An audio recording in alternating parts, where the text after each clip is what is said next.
Hello and welcome to Fidelity Smart Money's event on ways to help boost your investing skills and confidence in creating an investing action plan.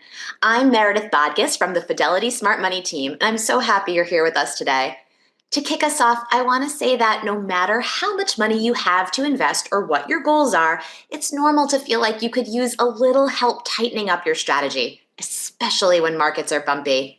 We're here with ideas for creating smart investing habits that can help build your skills and potentially your portfolio balance too. In the next 30 minutes, we want to help you pick up some tried and true tricks for boosting your investing confidence, select the right investing account and investments for your goals, learn how and when to increase your contributions and set up recurring investments so you can save and invest consistently, minimize investing costs, and know how to get help from the pros when you need it. That is a lot to cover, so let's jump in and meet the two people who are going to guide us through these topics, Braxton Roan and Chase Cotnoir. Braxton Roan is a vice president and private wealth management advisor at Fidelity, where he assists clients with their financial planning. Braxton, how do you want people to feel after this webinar? Well, I want everyone to feel as sophisticated as my co-presenter's last name, Cot Noir. But more importantly, I want you to feel comfortable with your investing journey. And we're also lucky to have Chase Cotnoir, a principal digital editor focused on brokerage education. What's your goal for today, Chase? Yeah, thanks, Meredith, for having us. My goal is to provide some context that gives you, the viewer at home, the confidence you need to look at a plan, maybe start planning. And I think for those of you who don't have an investment plan just yet, I hope some of these tips are going to give you the confidence you need to begin drafting a plan today. I want to start with the idea that many of us want to invest for really important goals, and we want to do our best, but we might not feel sure of ourselves with making investing decisions. We'll get into specific investing strategies later, but Braxton, do you have any general ideas about how investors can feel more confident? Sure, let's take a look at history. History doesn't always repeat itself, but it does rhyme. And history has indicated that markets have generally risen over time, even after challenging events like the Great Recession and the COVID pandemic. The longer you are invested, you might benefit from compounding, which is where your investment returns start to generate returns on their own, and bull markets, which is where stock prices will generally rise over a period of time. Now let's look into history. In fact, we've had 26 bull markets since 1877. And in these markets, stock values spiked by a median of 87%. This is over a period lasting 42 months. What does this all mean? Discipline and patience tend to be rewarded. No one can predict the future, and past performance certainly does not guarantee future results.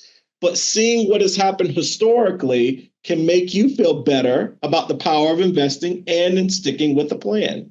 Now let's talk about having a plan. No matter what the task at hand is, you probably feel more equipped when you're prepared. When investing, having a financial plan that accounts for your goals, time horizon, risk tolerance, and sticking to that plan might help you to better weather the inevitable market ups and downs. Some examples of plans you might include are short-term goals like saving for a house, or long-term goals like saving for retirement. You could also ensure your portfolio is diversified, meaning you're spreading out your risk across multiple investment types and sectors. Next, we need to psych ourselves up. It can take a while to see meaningful gains from investing. So one way to stay focused is to find a picture about what investing represents for you. What are you investing for? It could be a new home, a blowout vacation, relaxing in retirement. Consider placing it close to where you make your investing moves, such as your desk. Research has shown that visualization can help increase motivation. So having a visual reminder close by could help make your goal more concrete and encourage you to keep investing, overshadowing any self-doubt. Chase, Braxton mentioned spreading out your risk. It seems like risk aversion is something that holds people back from investing confidently. Do you agree? Any way to counteract that? Yeah, Meredith, when I think about this, before we get too far, let's break down what risk aversion really means and why that impacts investors. Simply put, risk aversion is the tendency to avoid taking risky actions, even when considering the potential benefits associated with those actions or those choices.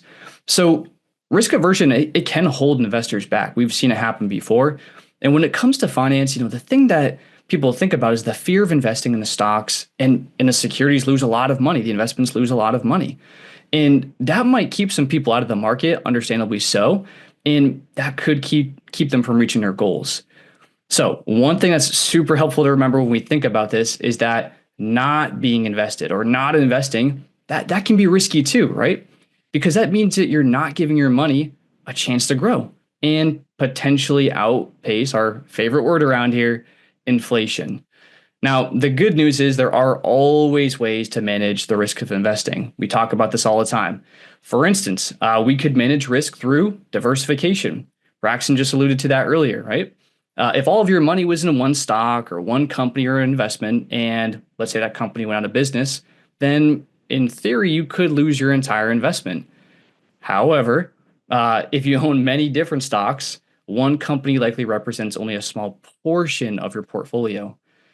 There's another related concept I always talk about, which is asset allocation. So similarly, you can allocate your assets across a variety or different types of investments as well as diversification. What comes to mind, I think, is bonds or CDs, Meredith, certificates of deposits, which can also reduce the kind of risk that you have within your asset mix. Now, I should note that when it comes to bonds, CDs, these are generally regarded as some of the more conservative investments when compared to something like stocks. Now, if we take a step back, we think about asset allocation. I love food. It's kind of like a fruit platter, right? There could be some watermelon, there could be some grapes, blueberries, heck, even some pineapples. And if some of those grapes do go sour, it's not the end of the world because you have a comprehensive mix of sweet treats to choose from. So just keep in mind there's asset allocation, there's diversification, but neither of those necessarily ensure against a profit or ensure you have a profit or guarantee against a loss. But these are techniques that we commonly talk about. Another important consideration often with clients is dollar cost averaging. I'll talk about it real quickly here. We'll talk about it more in just a moment. This is when you invest a set amount of money on a recurring basis in something, whether it's the stock market, bonds, etc. This can be, I think, really crucial from a behavioral perspective to reduce the feelings of risk aversion and feeling overwhelmed when it comes to investing and just overall putting your money in the market at one time. Now, if we think about why it's important, it's because you're helping to pay yourself, right? You're investing in yourself, your future success. And remember that when it comes to dollar cost averaging, kind of like diversification, asset allocation, it doesn't guarantee a profit, it doesn't protect against a loss necessarily. And these are concepts that we typically do and we think about even in declining markets. It still doesn't ensure any kind of profit or loss in declining markets. For this to be effective, you got to continue to purchase shares in both up markets and down markets. Are there any other barriers to investing that you could think of, Chase? Ooh, yeah, that's a good question. I guess what comes to mind is thinking you need a lot of money to start investing. I guess a lot's probably relative, Meredith, but it is certainly possible to start small. We see it here all the time at Fidelity Investments. I think the big takeaway would be the sooner you start, the more time your money has to potentially grow in whatever that you invest in. Let's switch gears to some tactical things that can help you feel better about your investing plan. One way is to make sure you're investing in the right type of account for your goal. Can you walk us through some examples, Braxton? Sure, absolutely. The type of account you open really depends on what you want to use the money for. So let's go through a few examples. You have 401ks, 403bs, 457bs. These are workplace accounts that help you save for retirement. Think of these as long-term savings. They're also retirement accounts for small business owners and individuals that are self-employed. IRAs and Roth IRAs are individual retirement accounts, so you don't need an employer to sponsor it, but you do need earned income. HSAs, or health savings accounts, are accounts where you can save for qualified healthcare expenses now or later, or potentially any expense after you hit age 65. 529s are plans that are used for putting money away for qualified education expenses. And these accounts all have tax advantages, but there are also rules around who can contribute to them, how much they can contribute, when money can be withdrawn, and in some instances, what those funds can be used for. But Braxton, what if I'm not investing for anything in particular and I just want to grow my money for the future generally? Or what if I've maxed out tax advantaged accounts that I qualify for? That's when you want to think about a taxable brokerage account, which is flexible. It doesn't have any maximum contribution limits or any penalties for withdrawal. Chase, we have an idea of the types of investing accounts to consider opening. Now tell us, are there some helpful guidelines for knowing how much to invest? Yeah, how much you save is certainly based on your goals. I think naturally a big savings question that we get here at Fidelity is about retirement. We encourage folks to think first, what do you want your retirement to look like? Yeah, I think this picture looks different from everybody. Do you want the lifestyle that you have now? Something simpler, something more luxurious potentially? Do you want to stop working early, and what does early look like to you? I think Meredith, obviously, the sooner you want to retire and the cushier lifestyle that you want, it really just means that you should consider saving more, or at least earlier, as you prepare for retirement. Now, if you have a retirement plan, Braxton mentioned some of these like a 401k, a 403b, something you can do today. And this is what I like today is you can invest enough to capture your employer's full match, which is essentially when your employer contributes as much money as you do, up to a certain percentage, if any, if they offer it, and then increase that amount until or work up to 15% of your pre-tax income across all the retirement accounts that you have. That's a really easy way to make this actionable. If we just transition for a moment, if you're saving for a shorter term goal, so maybe not retirement, so this could be such as a down payment on a house or maybe an epic vacation that we'd love to hear about. You want that money to be a little bit more available and not tied up in a retirement account. As such, Fidelity would generally consider these shorter term goals to be about 3 years or less, as a general rule of thumb. However, if you do want to invest some of that money in stocks, which we understand that happens, make sure to consider whether your goal is long enough in the future to weather any markets ups or downs. You have to be prepared for that volatility, truly. Now, for cash, this is always an interesting conversation, is you could look at things like money market funds. These are an asset where any money you have in a Fidelity brokerage account might automatically sit, earning a little bit of money and allowing it to potentially grow at a higher interest rate than a bank may offer.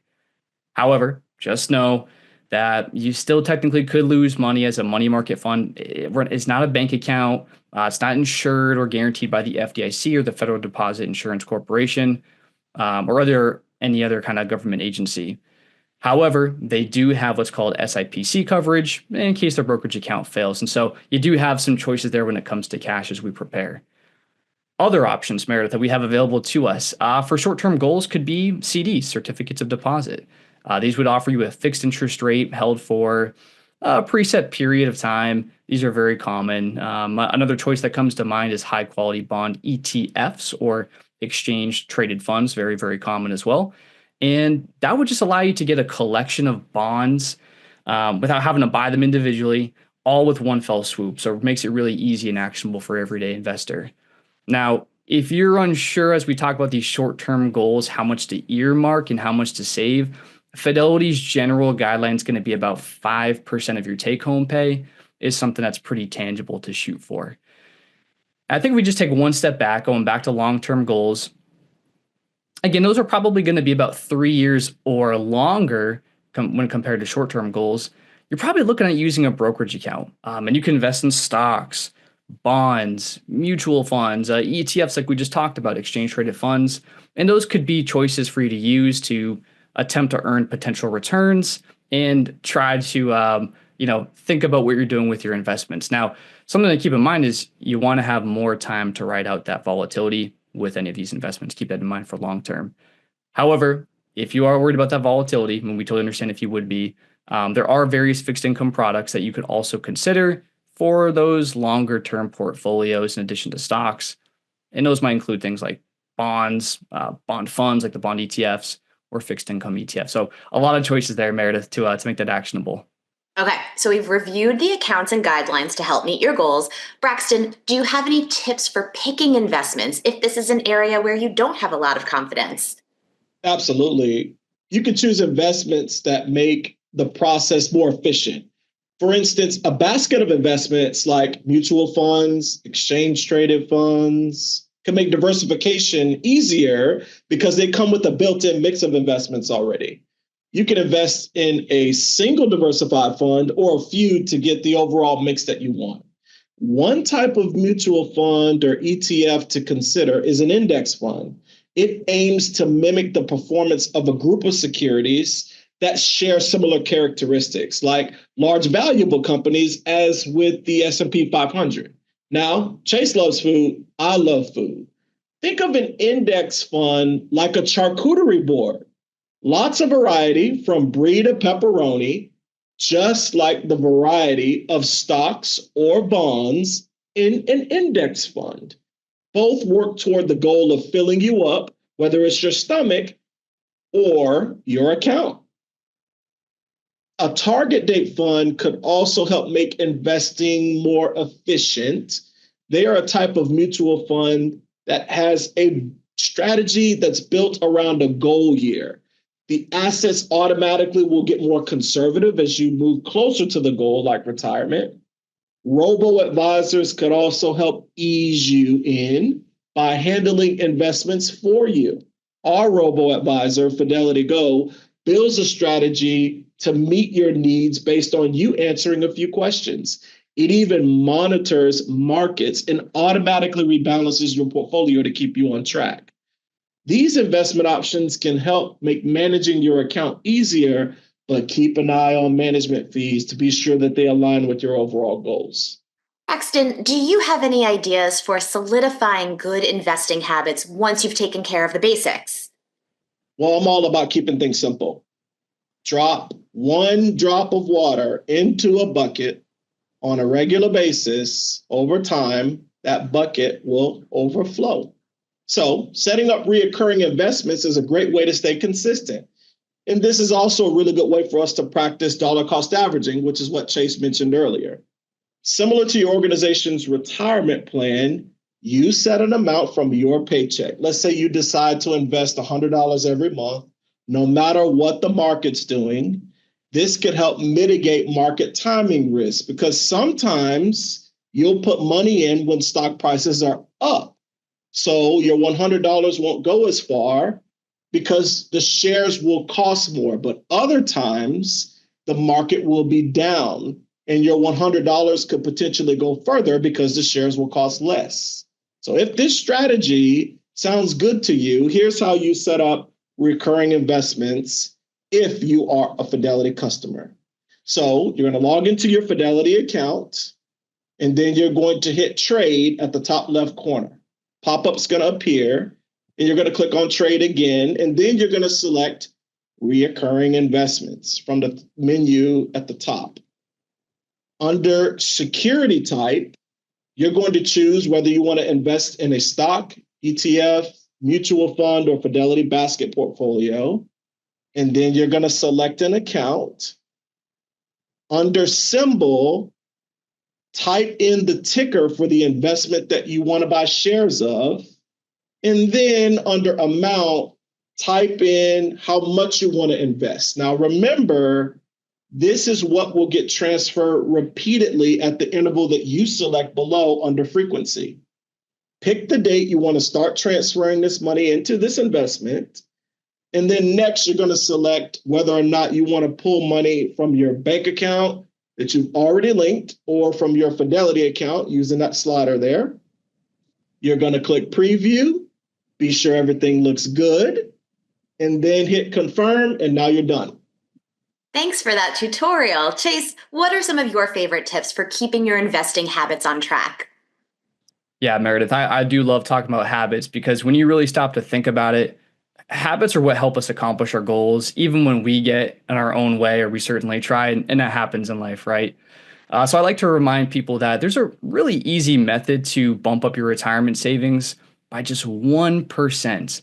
And if you do this when you get a raise, maybe a tax refund, a bonus, or some kind of windfall or cash influx, this can be a really easy and actionable way to push against what we refer to as lifestyle creep, which when you think about it, it's just when people spend more money on stuff as opposed to investments or investing in themselves, especially when they make more money. So that's a really easy way to set up a habit when it comes to preparing for success.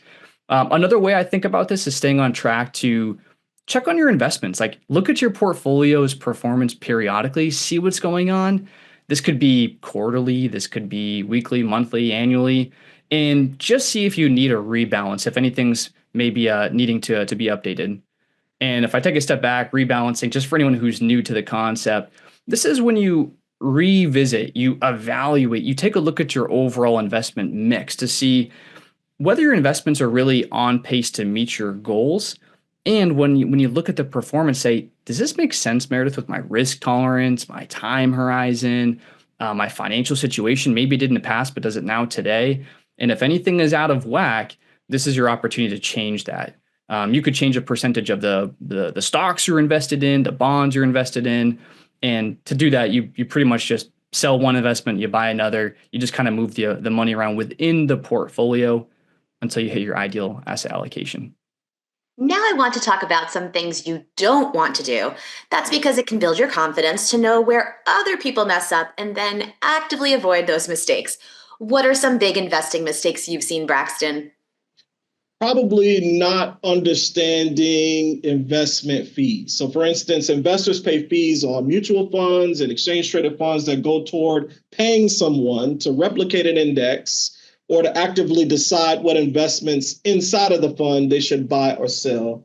And these fees are often small, even a fraction of a percentage, but annually they can add up.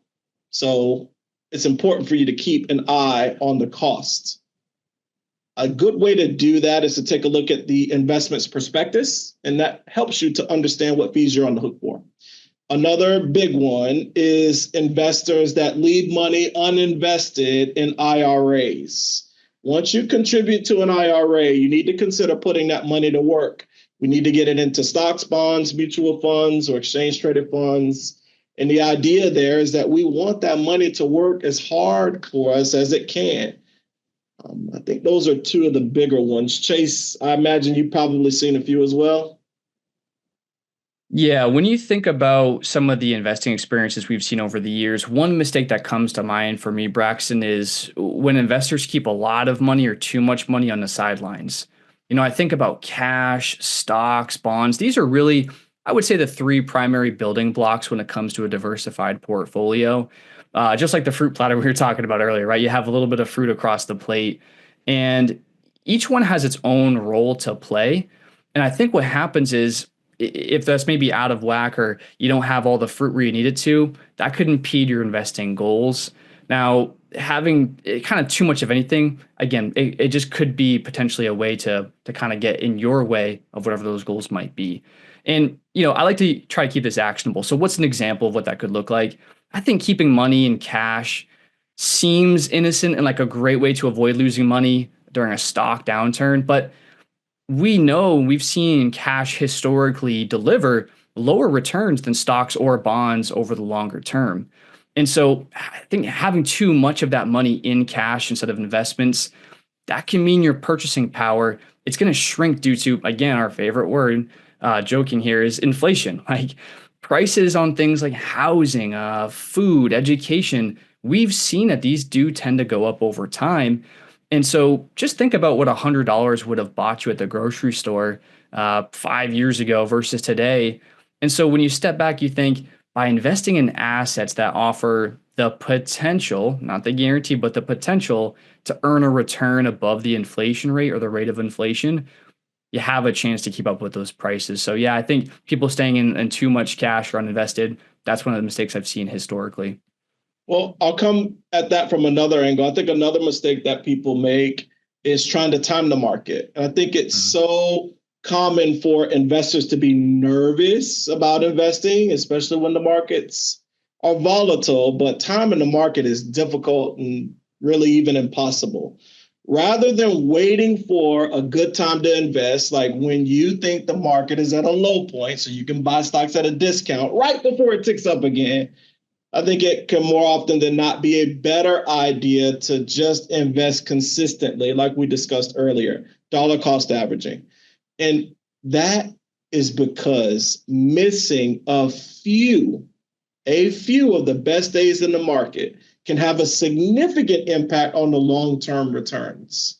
In other words, waiting because you think you'll lose money could actually cost you money.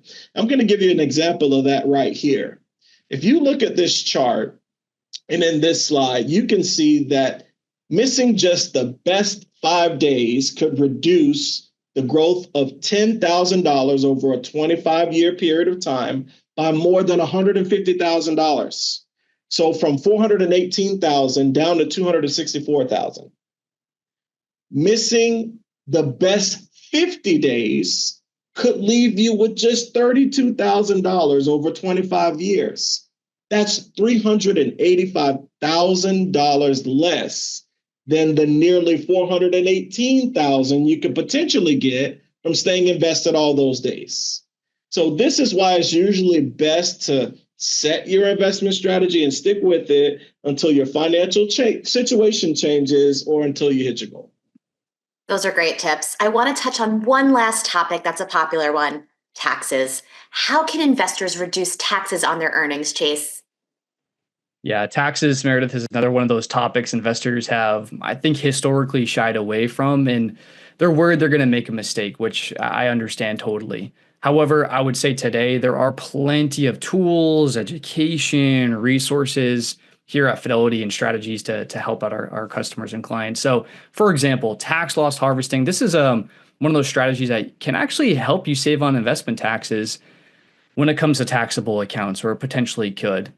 This is when you sell an investment that are down, okay? And this is the important part.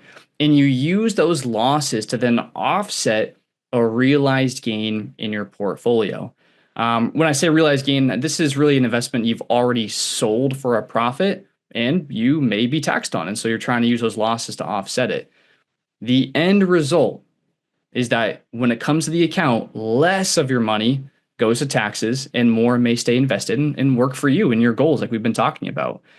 Here at Fidelity, we do have the tax loss harvesting tool. This is a newer tool that is really great because it can give you a step-by-step guidance to see where you could potentially save taxes on in this method or this manner.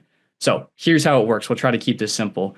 If you have a taxable Fidelity account and you have net realized capital gains, investments that you've sold for a profit, and you have unrealized losses, so those are investments that have dropped in value, but you haven't sold them just yet, this tool can sort of match those up. You can look at them and identify and say, hey, listen, we could potentially use those losses, sell those investments, and help you save on your taxes. One note I should mention, you can't use the loss on the sale to offset a gain or reduce taxable income. If you then go and replace that investment with a substantially similar one 30 days before, during the day of the sale, or 30 days after the sale. This is what the industry refers to as a wash sale. So just kind of keep that in mind. To put the investment losses to good use, though, one last consideration, you do have to harvest or kind of take use of those losses within the calendar year before December 31st. Meredith, bottom line is taxes, they don't need to be scary if you approach them with the right mindset, and we're here to help at Fidelity.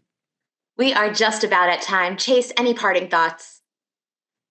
Yeah, I would say when it comes to reflecting on your own investment plan, we've been talking about that a lot today. Start today. Okay. I think you're worth it. And for those of you who don't have a plan yet, I hope today's tips have helped to encourage you to start thinking about a plan, work with your family, have that conversation, start today as early as possible and draft that plan. How about you, Braxton? Sure. First, take it seriously. Your financial health and well-being are paramount to you having feelings of success. I want you to give yourself grace. And I also want you to remember it's a marathon, not a sprint. And that's a wrap. A huge thank you to our panelists for sharing their money wisdom today. If you want more investing tips, plus other ways to manage money well, sign up for the weekly Smart Money newsletter at fidelity.com/smartmoneysignup. Thanks so much for being here and have a great day.